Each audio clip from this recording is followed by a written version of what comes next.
राम राम आप सभी को। आज हम बात करने वाले हैं राजस्थान की प्रमुख रचनाओं की। और ये रचनाएं मैं आपको वो वाली करवाने वाला हूँ जो आपने कम पढ़ी है, मतलब बार बार पढ़ते हैं पृथ्वीराज रासो, और ये वाली नहीं करवा रहा हूँ, ठीक है। जो आपके लिए कोई नई भी हो सकती है, लेकिन यहाँ से आने वाले समय में क्वेश्चन बनेगा ही बनेगा, और अभी भी बन रहे हैं, ठीक है। तो रचनाएं शुरू करते हैं। रचनाएं, और इधर लेखक यानी लिखने वाला, ठीक है, साहित्यकार, कुछ भी बोलो आप। तो बात करते हैं पहली रचना की। तो पहली रचना है बारात लौट आई। कौन सी है? बारात लौट आई। पहली रचना हो गई। याद रखना, बारात लौट आई ये किसकी है? ये चंद्रधर शर्मा की है, ठीक है, याद रखना, चंद्रधर शर्मा। हो गया याद? बारात लौट आई किसकी है? बारात लौट रही चंद्रधर शर्मा। ऐसे याद रखना, चांद मतलब चांद उगने के बाद ही तो बारात लौट आती है रात को, ठीक है। ऐसे याद रह जाएगा, मैं आपको कनेक्ट करूँगा, क्योंकि याद करना सबसे ज़रूरी। भले हम 10 ही रचनाएं पढ़ें, लेकिन याद करना जरूरी है, ठीक है। बात करते हैं दूसरी की, ठीक है। दूसरी रचना है आलेखु अम्बा। कौन सी रचना है? आलेखु, मुझे भी थोड़ा कन्फ्यूजन है, आलेखु अम्बा, ठीक है। आलेखु अम्बा थोड़ा नाम अजीब है, लेकिन याद रखना आने वाले समय में पूछा जाएगा। ये किसकी है? कमल रंगा की। किसकी है? कमल रंगा। अब इसको कैसे याद करना है? आलेखु अंगा, या ये अंगा है, याद रखना, ठीक है। तो आलेखु में देखो, अलग मतलब अलग। कमल का जो रंग है ना, कमल रंगा मतलब कमल का जो रंग है ना, वो अलग है सबसे। आलेखु यानी अलग है, ठीक है।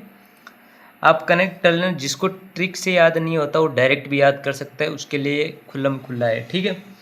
अब याद करते हैं तीसरी रचना है गुण रूपक। कैसी रचना है? कौन सी रचना है? गुण रूपक। गुण रूपक याद रखना, ये किसकी है? केशव दास की।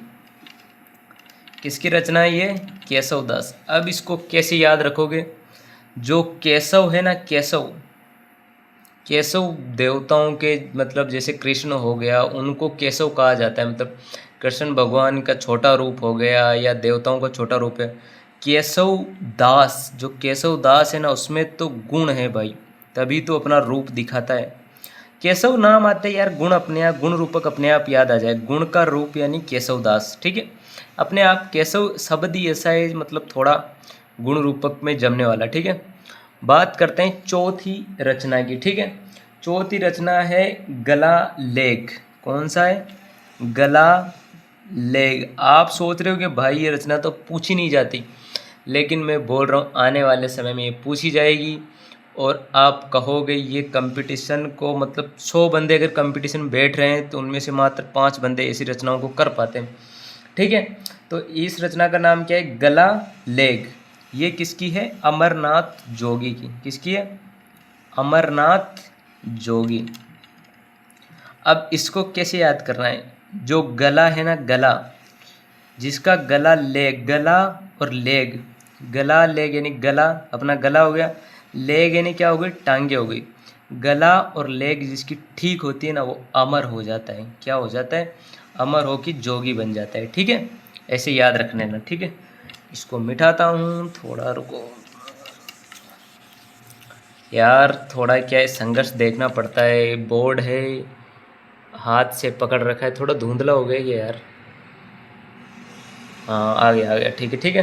हाथ से, एक हाथ से फ़ोन पकड़ रखा है, एक हाथ से लिख रहा हूँ, तो थोड़ा एडजस्ट करना, ठीक है। अब आती है वरहत कथा कोश। वरहत कथा कोश किसकी रचना है? पहले तो नाम याद रखो, वरहत कथा कोश। ये है हरिसेन की। किसकी? हरिसेन। इसको ऐसे याद रखो, हरि किसका रूप है? हरि मतलब विष्णु। हरि सेन पीछे रहने दो, कोई दिक्कत नहीं, हरि विष्णु का रूप है। तो हरि की कैसी कथा होती है? हरि की तो व्रत कथा होती है, मतलब विष्णु की तो बहुत लंबी कथा है यार। तो व्रत कथा कोश, ठीक है। अब ये तो शायद सबको आती होगी, हेमरतन सूरी की गोरा बादल री चौपाई। गोरा बादल री चौपाई, गोरा बादल री चौपाई, हेमरतन सूरी। ठीक है, इसको भी अगर किसी को याद नहीं होती तो इसको ऐसे याद कर सकते हो, जो हेमरतन है, कौन है, हेम और रतन, हेम, इसको कैसे याद करूँ यार, हेमरतन है ना, उसके गोरा और बादल री चौपाई है उसके घर में, ऐसे याद कर लो रे यार, इसमें नहीं बैठ रहा थोड़ा। ठीक है, अब आते हैं, ये हो गई गोरा बादल री चौपाई, हेमरतन सूरी। अब इसके बाद श्रृंगार हार, कौन सी रचना है, श्रृंगार हार, ये किसकी है, हमीर देव चौहान, ये राजा था, पता होगा सभी को, पढ़ते हो, हमीर देव चौहान। अब हमीर देव चौहान था ना, इसको ऐसे याद कर सकते हैं, हमीर राजा तो बहुत है, लेकिन हमीर में क्या मिल रहा है, हम, या आगे क्या मिल रहा है, हम क्या करते हैं, श्रृंगार, तो हमीर आते श्रृंगार आते, आपको याद आना चाहिए कि हम श्रृंगार करते हैं। ठीक है, तो ये कुछ 8-10 रचनाएं थी, यहाँ से आपको एग्जाम में क्वेश्चन मिलेगा ही मिलेगा। अगर आपको अच्छी लगी हो, क्योंकि यार जुगाड़ करके पढ़ा रहा हूँ तो एडजस्ट करना, थोड़ी भी ठीक लगी हो तो मेरे को बताओ कमेंट में कि भाई इसका पार्ट 2 भी ला, और अच्छे से जो बची है उनको समझा तो मैं लाऊंगा। ठीक है, बाय बाय।